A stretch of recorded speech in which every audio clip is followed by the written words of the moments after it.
దసరాలో రావణ దహనం ఎందుకు చేస్తారు? అసలు దసరాకి రావణాసుడికి సంబంధం ఏంటి? ఈ డౌట్ మీకు కూడా ఉందా? అయితే వీడియోని పూర్తిగా చూడండి, నేను చెప్తాను.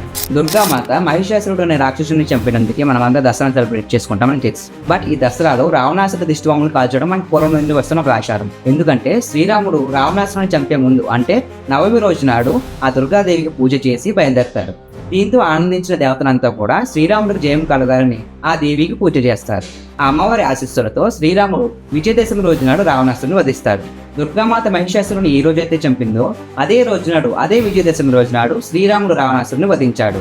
కైలాసాన్ని సైతం తన కండబలంతో కదిపిన రావణాసురుడే ఒక ఆడదాన్ని అన్యాయంగా పొందాలనుకుని ఘోర పరాజయాన్ని పొందాడు. ఇలా ఎవరైనా సరే ఆడవారిపై దౌర్జన్యాలు చేస్తే ఇదే గతి పెడుతుంది అని ఒక సింబాలిక్ గా విజయదశమి రోజు నాడు రావణాసురుని దిష్టిబొమ్మను తగలబెడతారు. ఇప్పుడు అర్థమైంది కదండి, విజయదశమి రోజు నాడు రావణాసురుని దిష్టిబొమ్మను ఎందుకు కాలుస్తారు? ఇంకెందుకు ఆలస్యం, ఈ వీడియోకి లైక్ చేసి మా హరివంశాన్ని సబ్స్క్రైబ్ చేసుకోండి.